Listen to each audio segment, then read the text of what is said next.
Hola, un cordial saludo para todos los asistentes a este quinto Congreso de Educación Virtual y TICS. Mi nombre es John Jairo Alvarado González, soy profesional en Lingüística y Literatura y especialista en Informática Educativa. Dentro de mi trayectoria profesional, me dedico a la docencia y me dedico a la producción de medios audiovisuales con un fin siempre educativo. Agradecer a la doctora Natalia y al grupo de Excelera Consultora por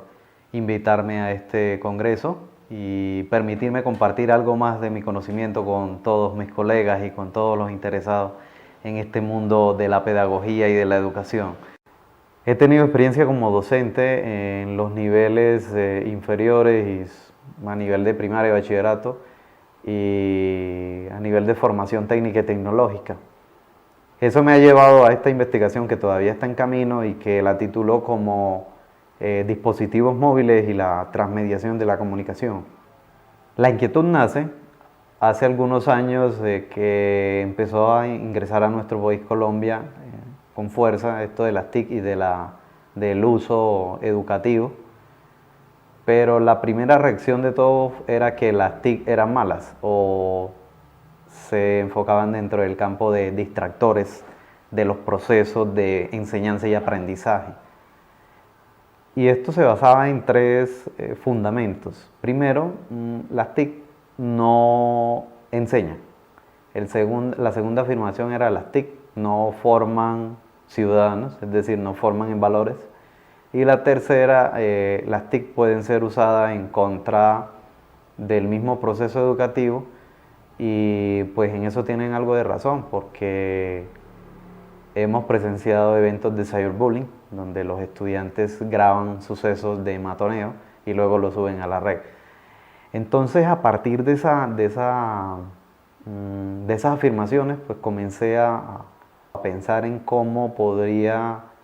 ir cambiando esa afirmación. La tarea en ese momento era buscar actividades que permitieran generar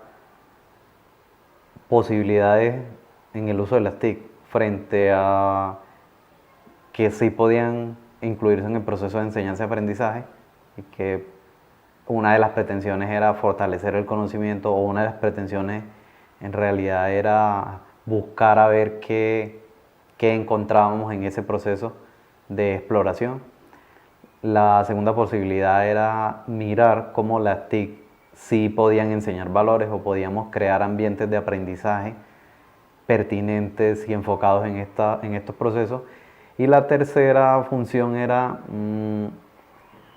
a partir de esa inclusión y de esos procesos de aprendizaje, cómo las TIC podían ir más allá del cyberbullying y mostrar procesos de confianza, de generación de ideas y de convivencia grupal. La otra inquietud que surgía era, bueno, ¿y cómo generamos un proceso de conocimiento real, evaluable, tangible en esos procesos? Y digamos que el reto más grande fue ese, y era determinar o utilizar algunas estrategias para buscar información. Y buscar información que fuera pertinente, no solo información académica, porque en muchos casos lo que generamos los docentes es que solo algunas fuentes de información son fiables y otras fuentes de información no son fiables. Y la idea era ir más allá de eso, porque muchas veces el conocimiento que se genera por empirismo y que otros usuarios suben a la red en forma de video, en forma de comentario, sobre todo en esto último en forma de comentario, podían enriquecer un proceso de conocimiento. O sea que no solo el ámbito académico puede fortalecer un proceso de enseñanza y aprendizaje, sino que más allá de eso hay que abrir las puertas a otros tipos de opiniones y de formas de aprendizaje que vienen en el fondo a enriquecer un proceso de conocimiento. Bueno, luego de ir avanzando en todas las actividades que generábamos, el mismo estudiante se iba dando cuenta de que ese proceso lineal, docente-estudiante, docente transmitiendo conocimiento, estudiante recibiendo conocimiento y repitiendo y replicando conocimiento, iba cambiando, porque el conocimiento lo iba construyendo él a partir de lo que encontraba en la red y lo que los propios, los compañeros de clase le generaban. Y entonces se veía acá el fundamento de lo que es la red, la sociedad líquida, que es compartir, colaborar, opinar y generar su propio aprendizaje más allá de lo que le enseñaban en la escuela, ir y buscar o ir y comprobar o ir y profundizar. Decidí centrarme en procesos fundamentales ya del área debido a otra afirmación que escuchaba de los colegas y otra verdad que encontraba en la realidad del estudiante, y era es que los estudiantes quieren escribir como escriben en internet, es que los estudiantes escriben como escriben en la red. Lo que necesitábamos en esos momentos era trasladar todo el potencial o todo lo que habíamos avanzado en actividades anteriores, sobre todo en la autonomía de búsqueda del conocimiento por parte de los estudiantes, y aplicarlo ya a este campo específico o a este tema específico de lo que era la producción textual. Entonces lo que hice fue utilizar todas esas herramientas para que ellos avanzaran y dejar de lado el famoso proceso lineal de docente-estudiante, en el cual el estudiante produce, el docente revisa, y el estudiante vuelve a producir, el docente vuelve a revisar, y entonces el estudiante vuelve al mismo círculo vicioso. Yo produzco, y como yo no sé, entonces usted es el que califica, usted es el que ajusta, usted es el que orienta, usted es el que corrige, y yo simplemente vuelvo a repetir los mismos errores y usted vuelve a hacer las mismas recomendaciones, pero en el fondo, significativamente como estudiante, eso no me está potencializando. Pero ¿qué pasaba cuando llevé esto nuevamente a la red? Curiosamente, y debido a la dinámica de la misma actividad, descubro el Social Learning Environment o red social de aprendizaje, la cual permitía potencializar, descubrir, generar conocimiento. Uno de los avances más importantes era que aquellos que no participaban en la clase presencial, pues cuando entraba en modo, pues veía una serie de comentarios y casi que se dedicaban a revisar lo que habían hecho sus compañeros de clase, y ellos se convertían en curadores. Llegó un momento en que ellos se convertían en los dirigentes del mismo foro y de la misma estrategia pedagógica, o sea, ellos mismos eran conscientes de cómo funcionaba y colocaban las reglas. A partir de ahí me di cuenta que las redes sociales o que las plataformas sí podían enseñar. Lo segundo era que el mismo grupo creaba sus reglas y el que las violaba pues era expulsado simplemente del grupo, o se le hacía una anotación de que si no cambiaba tal cosa o tal forma en que se dirigía al grupo, pues era sacado del grupo. Eso significa que estábamos avanzando hacia los valores. Y la tercera afirmación, o sea, que es una consecuencia de esa creación y apropiación de la red social de aprendizaje, era que pues evitábamos el cyberbullying y por el contrario estábamos impulsando el reconocimiento de lo que uno no puede ver en clase,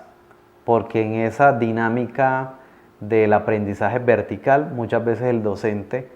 no puede ver o no puede mirar los potenciales que tienen todos los estudiantes, pues porque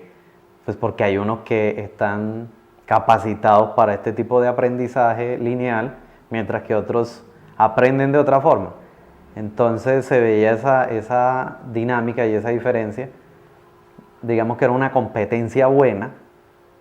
porque era una competencia que te retroalimentaba hacia ti mismo, no era una competencia hacia los demás, sino que tú mismo ibas descubriendo en qué era fuerte, en qué no era fuerte, y si no lo descubrías, otros te lo señalaba, y si no tú eres capaz de mirar al otro, y en esa misma dinámica todo se volvía un poco más horizontal. Curiosamente,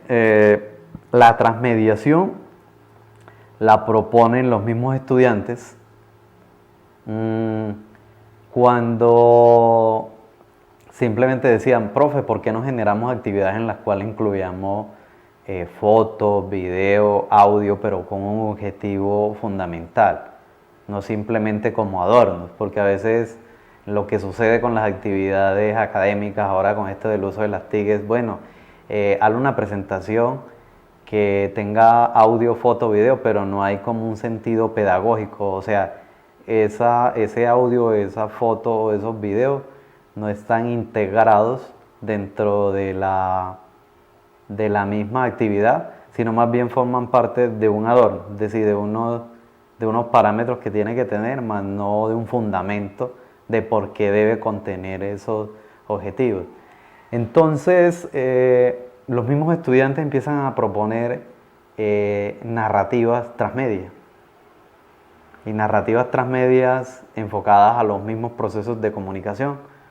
Pues yo les propongo que, ¿por qué no generamos una narrativa transmedia que vaya enfocada a ese proceso de comunicación que veníamos elaborando? Porque comenzamos con una producción textual y vimos que el vocabulario iba mejorando, hablaban de otra forma, aunque utilizaban iconos, eran conscientes de que en ciertos momentos no podían utilizar esos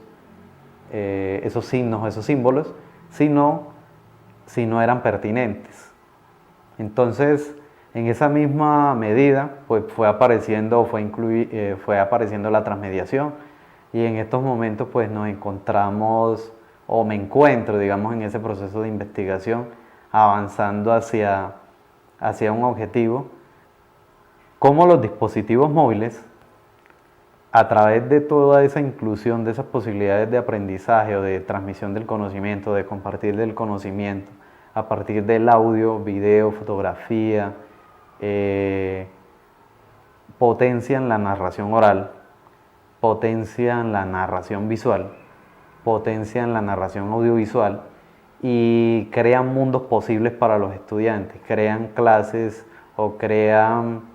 estrategias de conocimiento, estrategias de aprendizaje que los lleven a otro proceso a partir de su propia experiencia. Bueno, entonces lo que aprendimos en los procesos de transmediación en la comunicación fue, primero, que las TICs y los dispositivos móviles pueden potencializar el aprendizaje si tienen un enfoque preciso. Lo segundo que descubrimos es que los estudiantes pueden crear autonomía en su aprendizaje y no depender directamente del docente en esa figura de educación vertical en la cual el docente tiene los conocimientos y los estudiantes son los que replican ese conocimiento. Tercero es que en las redes sociales también puedo respetar y tengo una voz frente a los demás. Entonces mi invitación es a que los dispositivos móviles no son una herramienta que va en contra de la educación, sino más bien, cuando se tiene un enfoque, pueden ser utilizados para obtener grandes resultados. Bueno, en estos momentos la investigación aún está en curso y en una próxima ocasión compartiré los resultados. Muchas gracias a todos por estar aquí en este 5º Congreso de Educación Virtual y TIC. Desde Colombia, un saludo muy cordial. Nos vemos.